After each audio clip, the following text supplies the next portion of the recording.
I don't even want to mention the manager's name, but it was insane. It was like he was trying to destroy the band. I don't know why. He managed Blondie too. And we're an unknown band. The New Cars, people going, what's the New Cars? Who's in it? What is it? He put us on a Shed tour headlining with Blondie opening. And Blondie had a following. Everyone knew Blondie was. No one knew who the New Cars were.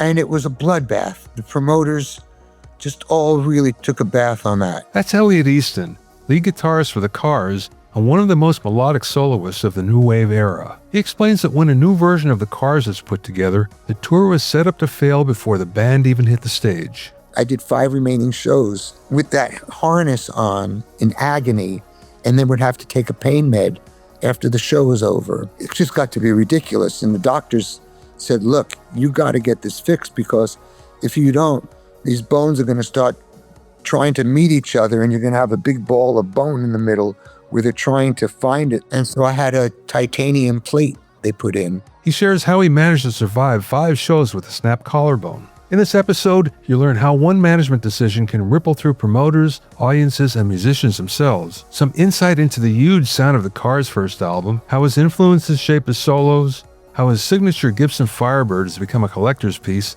and life after the Cars. Stick around. I'm Bobby Owsinski, and this is my Inner Circle podcast.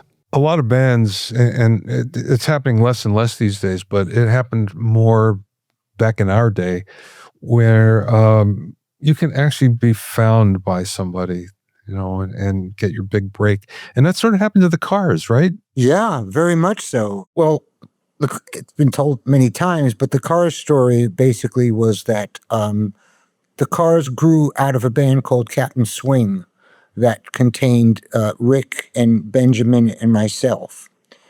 And we're getting some popularity around Boston, and our angel DJ at WBCN, Maxanne Sartori, was playing Captain Swing demo tape, and she'd come to our shows and stuff like that.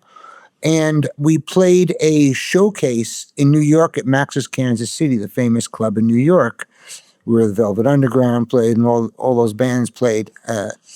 And our manager, because I think we had a manager by then, we didn't have a manager by then, because we invited these management companies to come see us at Max's. And there was Bill O'Coin, who had Kiss and later Billy Idol. And there was Lieber and Krebs, who had Aerosmith. I don't remember if there were any others, but we played our set, and they gave us some, what we considered constructive criticism. They said that your image was all over the place. Like Rick looked like he could be in the Velvet Underground. The bass player looked like he should be in the Grateful Dead. Ben was wearing a karate gi that his wife had made him out of this like silk thing. And he wasn't playing bass. He was just singing lead. And they said the songs were, so they said the image was really scattered and the songs were great, but that they were a little bit jammy and a little bit too much extended soloing and stuff like that. And they suggested that we make the songs more concise, because they could tell that there were good songs there, And so we kind of went back to Boston with our tails between our legs and had a good talk and think about it, and decided they were right. We got rid of a couple of members that didn't fit. Got Greg back, who had played previously with Rick and Ben in other units and other configurations, and got David Robinson in on drums, who's from the Modern Lovers, and at the time was in a punk rock band called DMZ, playing at the Rat, and they made a record on Sire. But anyway, so that was the Cars, and David came up with the name. We thought we couldn't believe no one had ever thought of it before. It was that era when all the bands were the this, the that, and we thought Cars, rock and roll, cars, girls, rock and roll. It just went, so perfectly. And we started getting a buzz and playing in Boston and playing all around New England, and occasionally venturing to New York. We played CBGB's once. And but basically we played all over New England, Harvard, mixers, and you name it. And we had a rule that 1 week of the month we'd play in the town, like a sort of a media type gig. So we get a write up in the Boston Phoenix or the Real Paper or whatever it may, whoever was going to write it up. And so, and that's what we did. So we made some more demos, and what was Just What I Needed and Best Friend's Girl. And Maxan started playing, I think it was Just What I Needed, in heavy rotation. And it started getting reported nationally on what they call these radio tip sheets, like the Gavin report, where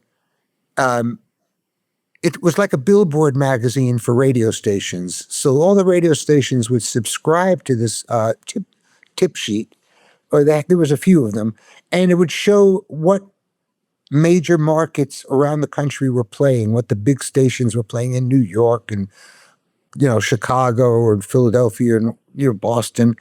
And so on a particular week, or any maybe happened a couple of times, but a particular week in the report, it was showing WBCN Boston, or what they were going on, and there was a column for like the artist, the record, and the label. And so it would say typically something like Aerosmith, Back in the Saddle, Columbia, Elton John, Goodbye Yellow Brick Road, Rocket, MCA, right? It said The Cars, Just What I Needed, tape.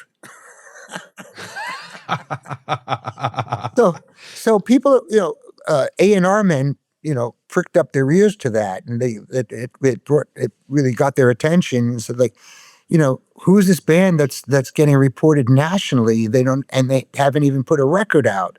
So that was a definite buzz, because that just, I'm sure it probably would never happen again these days, but it was like a little miracle. These things happen, and you need that little bit of help to make it sometimes, that one little trick that you need to turn. And I always thought Maxan did that for us by putting our demo tape in heavy rotation and making the rest of the country aware that there was this band called The Cars. So when A&R men, say in New York at the record labels, saw that tip sheet, The Cars are in heavy rotation with a tape, they started flying up on the Eastern Shuttle those days to see The Cars. And we got a couple of offers. One was from Elektra and one was from Arista. Those were the two main ones.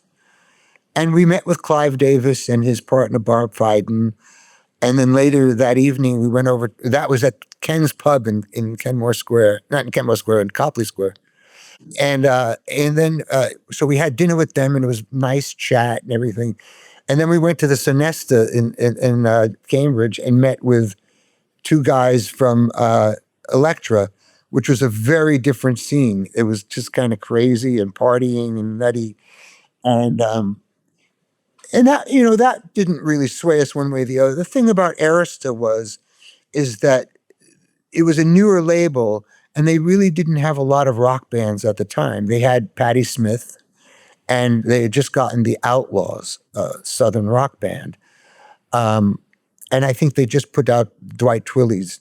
They signed Dwight Twilley after Shelter, and we loved him. I did. But at the end of the day, there were a couple of points on the contract that Elektra was willing to make concessions to that Arista was not. And the decision was made, with guidance from management and our legal people, to go with Elektra. And that's what happened. The rest is history. Yeah. I was in Boston at the time because I was doing the Berkeley thing. And I can remember Just What I Needed on BCN being played all the time. I can remember that. It was a live 2-track tape made at Northern Studios in Maynard, Massachusetts. Oh, Northern. Geez, I haven't heard that name in such a long time. I recorded there as well. Bob Reisman. Small world. Bill Reisman. How did you meet Roy Thomas Baker then? How did that come together? Well, once we signed with the label, the next thing to do was to find a producer. And we met a couple people, didn't really click with them. I remember Gary Lyons, who had just produced Foreigner and had a huge hit, came and saw us at a rehearsal and passed on us. He was Roy Thomas Baker's kind of like disciple. Like Roy was kind of mentoring him, and he passed on us, and Roy took us. What happened was we played a university in Worcester, Massachusetts. I think it's called Holy Cross or Holy something, Holy Cross maybe. And our manager brought Roy Thomas Baker to our gig, and it was a snowstorm, and only a handful of people were there in this big gym, college gym, student union hall, and it was about, I don't know, maybe 6, 7 people there. But we did our usual show and played as if it was full, and Roy loved it. And he was really funny. He was sort of like a Monty Python character. He was like, "Oh, hello, my loves. Yes, right. Shall we go to England and make a record?"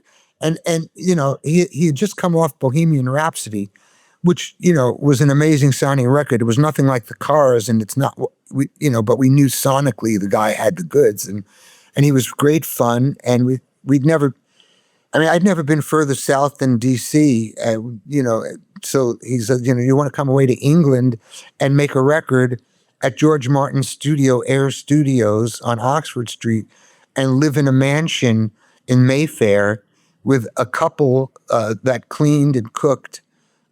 We said, that sounds pretty good to us. And it was an amazing thing because it was like Elektra rolled out the red carpet for us, and we hadn't sold record one yet. We hadn't proven ourselves at all. Yet here they were supplying us with a Jaguar and a Range Rover to get back and forth to the studio in a big, gorgeous house, townhouse, mansion type house. It was incredible. And, George Martin stopped in at the studio occasionally and listened to what we were doing. I remember it's funny because he came, there's usually a sofa in front of the mixing desk, and you could look out the window and watch what people are recording. And he was reclining on the sofa, and we were doing a playback. And afterwards, he kind of sat up and he goes, that wasn't bad, actually. And we were kind of crestfallen. We were like, oh, okay. And then when he left, Is that all? Yeah, and right. then when he left, the engineer said, no, you don't understand. That's the best compliment he ever gives anybody. If he absolutely loves it, he says, that's not bad, actually. So, so we knew he liked it. The vocals on that first album are very, very thick. Were you using Roy's 40 track? Yeah, we were using the Stevens 40 track, which Roy would take around the world with him to whatever studio he was working at. It fit in like giant, like the camera type trunk cases, and like the transport would fit in one, and the meters would fit in another thing. It all disassembled, and the remote, for that you'd run everything that was packed away with the snake, and he would just have it set up wherever he was. We used that 40 track at Air. We used it at the Power Station. No, we didn't use it. We used it at Cherokee in LA, and basically used it on the first 4 albums. Hey, quick pause. Have you ever felt like your mixes are close, but just not quite to the level that you hear from the pros? The truth is, even with today's powerful home studios, it's the techniques that make all the difference. The Mixing Engineer's Handbook, now in its 6th edition, walks you through these techniques step by step, from EQ and compression to immersive audio and the latest plugins. You'll also hear directly from some of the world's top mixers through exclusive interviews and bonus content. If you want your mixes to sound polished and professional no matter what setup you're working on, scan the QR code on screen or click the link in the show notes. Now, back to the conversation. Just out of curiosity, how many tracks are those vocals generally? Because they're so big and so thick. Well, I'll tell you, the way the process was, and because it was not those digital days where you had unlimited tracks, you had to have a lot of empty tracks so that you could stack the vocals and then bounce them down to a single track and then stack more and keep doing that until it was enormous. And the process was Benjamin, Greg, and myself. Rick never participated in the background vocals, but Ben, Rick, and me, we would stand around a mic and do, if it was a 3-part harmony, start with the low part. And the 3 of us would sing in unison, and we would sing it and record it 7 or 8 times. So 3 times, that's 24 voices on just one part.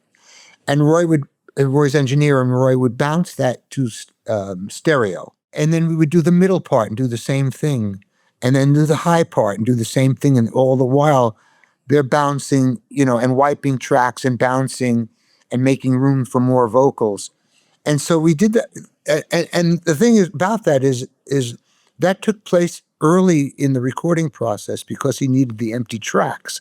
So we didn't fill it up with guitars and keyboards and things like that until after the background vocals were on, because he needed those tracks, which really worked for me in a way, because I was able to take a cassette home or back to the hotel or wherever we were of a basic of the track, and it would just be a basic mix with a guide vocal, so you kind of knew where the vocals scanned and where the holes were that needed to be filled. And so I would take those tapes back with me and work it on my own. And so by the time they came around to being ready to do guitar parts, I was really prepared. The first album was different because it was basically our club set, so we were all prepared, and there wasn't really that much preparation to do, beforehand. But all subsequent albums were new material that hadn't been road tested, right? And they were being recorded and would be heard for the first time. And that's what I would do. I'd take the tape home and work on a solo and chip away at it a little, I'd find my way in, say what's my intro? How do I get into this thing? And then take it from there and add bits and usually something that would echo the melody of the song, because I like to do that. And something that was a cohesive statement that you could kind of walk away whistling like it was a song within the song. And that was my MO. I would work all those solos that people mention were composed, if you will. Yes, they sound like it, but in a good way. You're right. You can remember them, and they are a song within a song, which is wonderful. That's just what you want. That's what you want. That's what, and to me, having grown up in the 60s, and every song had a hook, and every song had, that repeated at the end of every chorus, maybe started the song, and had a short guitar solo a lot of times, well, the ones I liked, and, that Beatle influence. And it was, a lot of times it would key off the melody of the song, the solo, and extrapolate that and take off a little bit. And I think I was influenced by that. And of course, all my, musical influences and guitar heroes that influenced my playing. That's just how I came up with stuff. That's how that's just how I heard it. It's just about your ears, really. And that's what I heard. There's nothing in Best Friend's Girl to suggest a sort of rockabilly Bakersfield approach. It's dung dung dung dung dung dung dung dung dung dung. It's like Wild Weekend. And I don't know what possessed me to, I don't know why. I know that the lick itself is a little bit reminiscent of "I Will" on the Beatles song. But I didn't do it the same. I extrapolated it through the chords. I was playing through the changes with it. But I don't know why I got the idea, but it just seemed to fit. And then when I played it at rehearsal for the guys, they all lit up and loved it. So, and it's funny because that's just the one I was thinking of, that solo, before you even mentioned it, as how it seems like it's so perfect for the song. For me, it's like a guy like James Burton is like one of those guys that plays perfect for the song. If you can go back, or if you remember, say a solo like "Fools Rush In," Rick Nelson, "Fools Rush In," and there's not a wasted note, and it's melodic and it's fun to listen.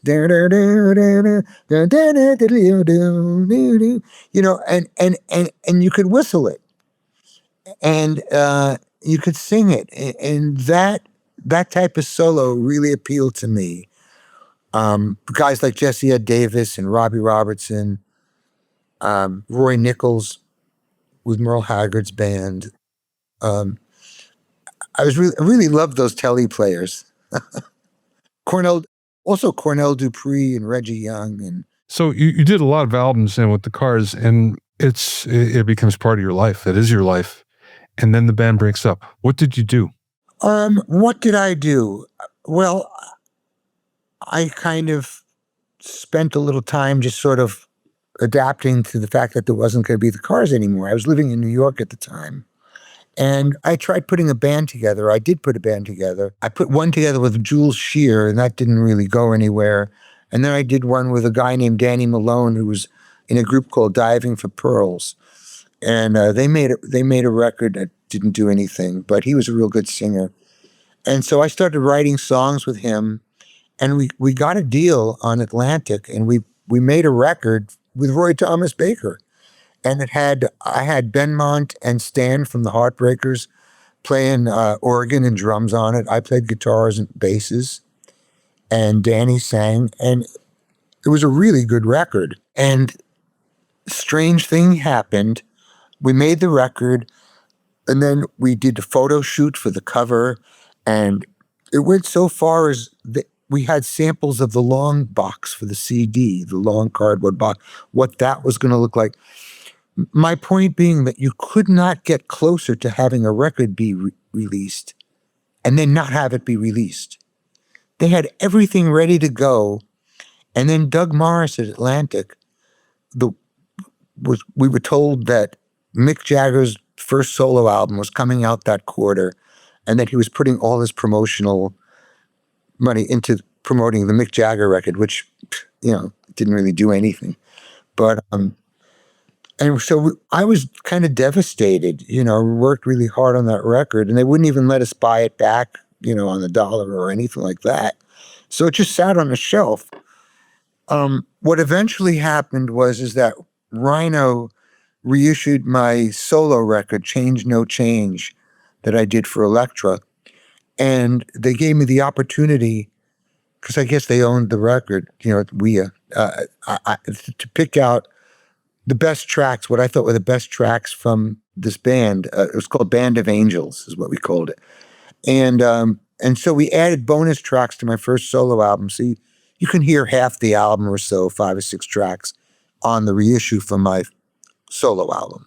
How about the new Cars? How did that come about? Well, Greg approached me saying he had spoke to a manager who thought that we could do really well going back out as the Cars. And I had been playing for about 10 years with Creedence.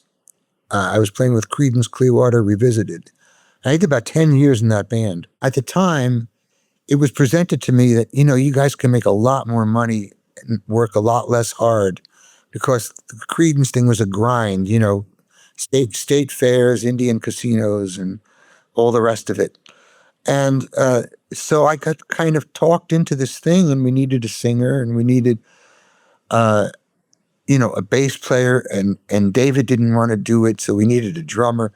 So it ended up, we talked to Todd, and he was interested in doing it. And he brought in Chasm Sultan, who's a fabulous bass player and a great singer.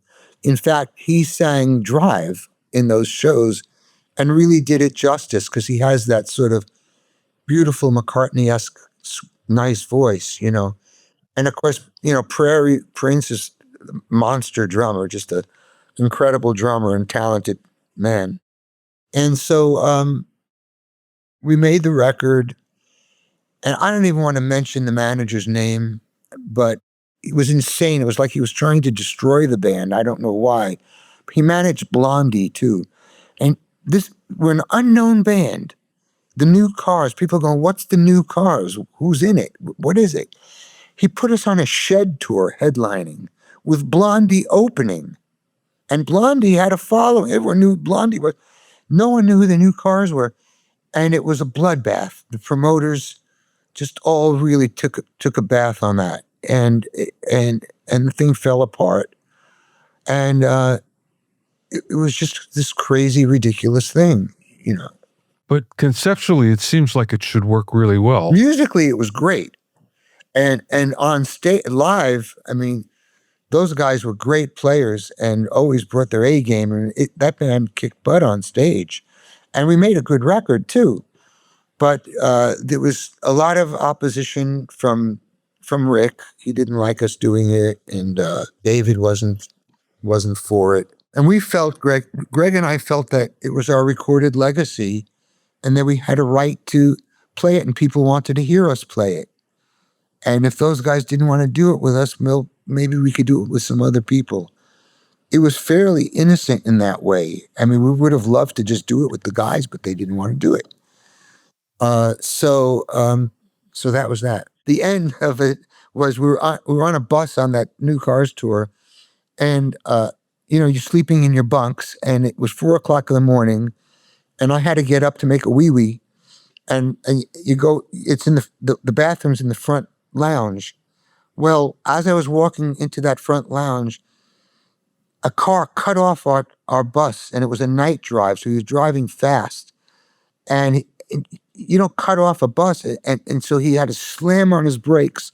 I was airborne. I went flying, and all the cupboards and cereal boxes and everything were flying all over, and my shoulder smashed into the divider that in the front lounge that separates the driver from the lounge, and I snapped my collarbone, and it was so displaced it looked like that on the X-ray, and so they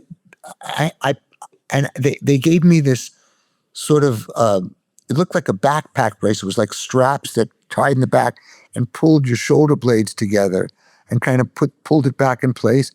And fortunately, I'm left-handed, so I wear the strap on this shoulder. And I actually did five remaining shows with that harness on in agony, and then would have to take a pain med after the show was over. And it just got to be ridiculous. And the doctors said, look, you got to get this fixed, because if you don't, these bones are going to start trying to meet each other, and you're going to have a big ball of bone in the middle where they're trying to find it. And so I had a titanium plate they put in, and it's kind of the end of it. I mean, it's like, Yeah, but geez, having to play with that, I can't even imagine. It was crazy. Jeez. It was crazy. I played a hometown gig at Jones Beach that way, and had all old high school friends and stuff, and I was just in so much pain. No, it's a drag. Yeah. Let's go back to Creedence Clearwater Revisited. When I think about the guitar sounds, it's like, well, okay, this is going to work with you in it because it's very kind of similar, and it feels like you would play that really well. So how did that come about? I'm just curious. Well, before that, I just want to tell you, when you got to do this when you get off with me. Go on Facebook, on YouTube, and search Elliot Easton solos with Creedence Clearwater, Elliot Easton soloing CCR. You'll see a bunch of the solos put together. I heard it through the grapevine, Susie Q, some of those. The way it happened was I had a friend at Atlantic Records named Mike Mazzarella, and they'd been working with Creedence on something. He knew Stu Cook, and I had just moved recently to California, had my first child, my only child, and I was living in a town called Calabasas, and turned out Stu lived there too, and Stu told Mike that he loved the Cars, so there's this place called the Sagebrush Cantina, Calabasas. Oh, I know it. You know it. Yeah. And so we had a lunch at the Sagebrush, and we really got on great, and we weren't talking about putting CCR back together or anything. It was just, hey, I love your band. I played CCR songs in my high school band. I was thrilled to meet Stu, and he was very nice. And then a little while later, he moved up to Incline Village by Lake Tahoe, and as did Doug Clifford, Cosmo. And they were living up in Incline Village. And they were on celebrating their 50th birthday. They decided they wanted to put the band back together. And of course, John Fogerty was not interested or involved in that. And they just thought of me, like Stu. I guess I was in Stu's mind because we had met recently, and I told them how much I love Creedence. They liked my guitar playing, I guess. And so we found a singer and a keyboard utility guy, and started rehearsing, and it sounded great. I mean, it sounded really good, and we did really well with that band. Really well. We played 100 shows a year, and we played all over the world, several times in South America and Europe, and we played South Korea and Japan and all over Scandinavia and Latin America, of course.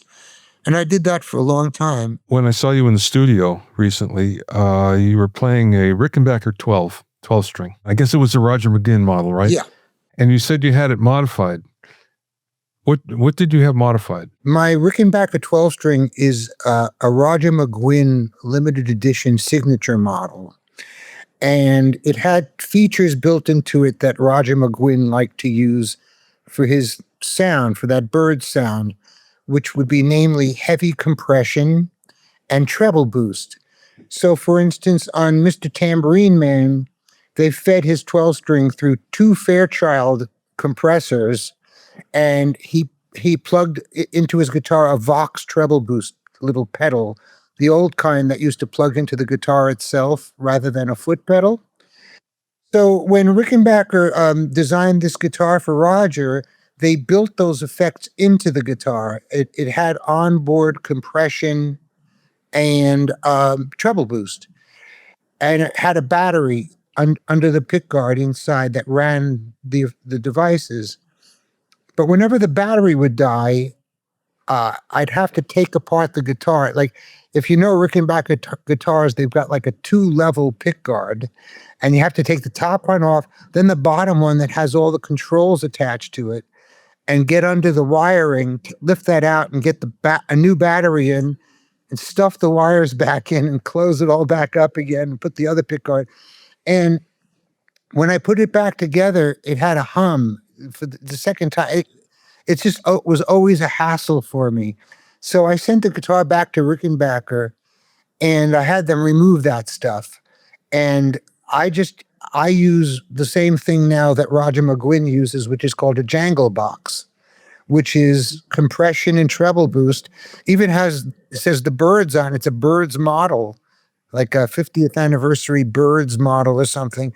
And it gives those same effects, but outboard, so you don't have to deal with the battery and all the funny wiring. And that's it. I might add that McGuinn, left-handed McGuinn in Maple Glow is one of 3 that were made, so it's quite a rare guitar. Wow, I'll say, definitely.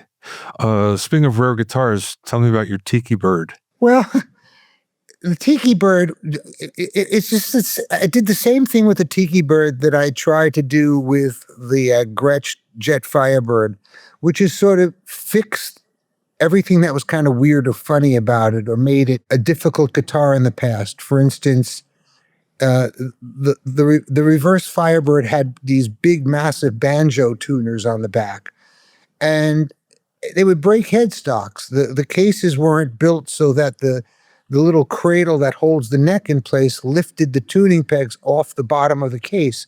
So every time the case like tipped over, it would snap the neck. And they were also very heavy, so it made the guitar neck heavy, and it would droop down like that. What do they call that? Head dive, or whatever they call it. I changed that to Steinberg gearless tuners, which are very accurate, very lightweight, and very precise, a very high gear ratio. And well, they're gearless, so it's not a gear ratio, but they're very precise.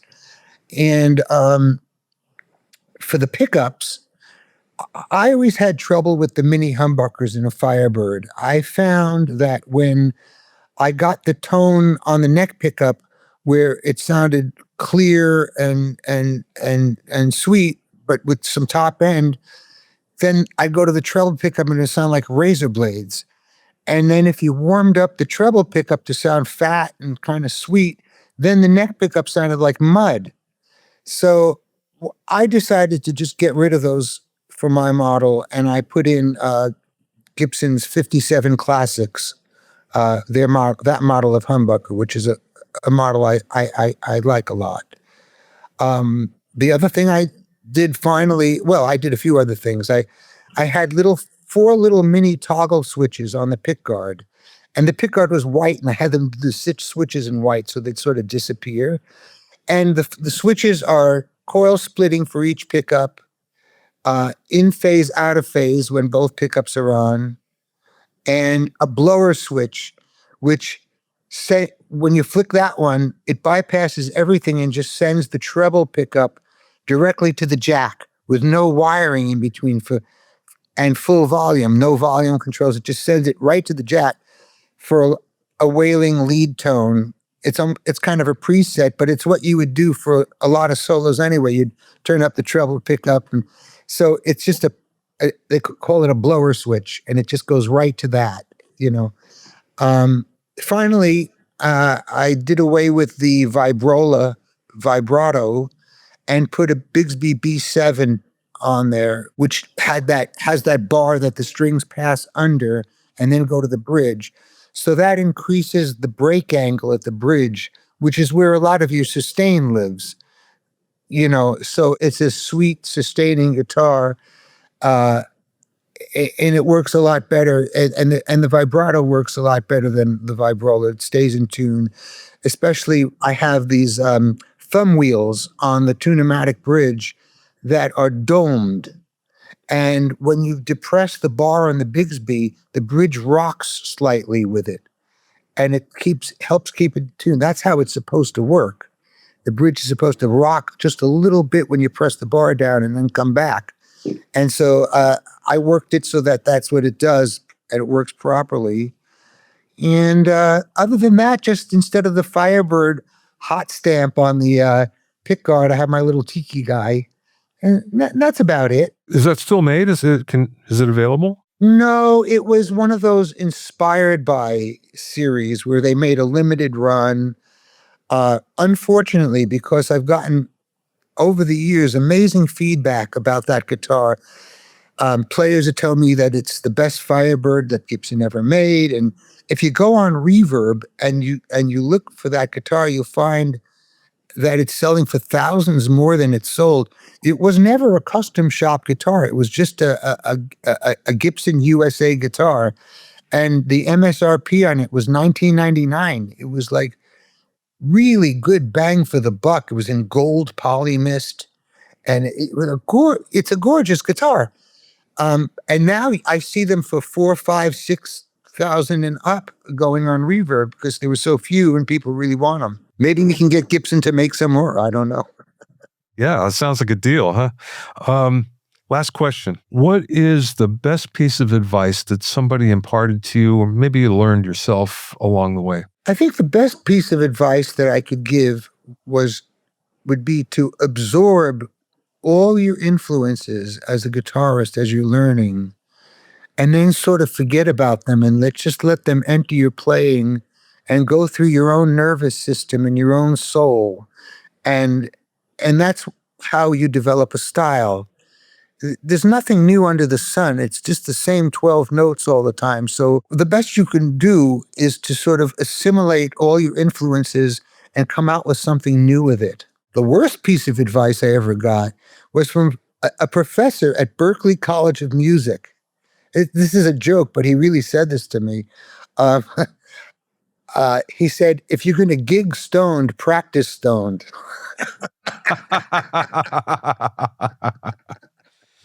Yeah, Berklee. Yeah, I spent time there myself, so. Great advice there. I won't say who the teacher was.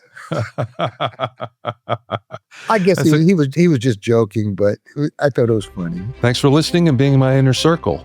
Remember, if you have any questions or comments, you can send them to questions@bobbyowsinski.com. You can also learn all about the latest in music, audio, and production news, and find out about openings for my latest online classes at bobbyowsinski.com. This is Bobby Owsinski. I will see you next time.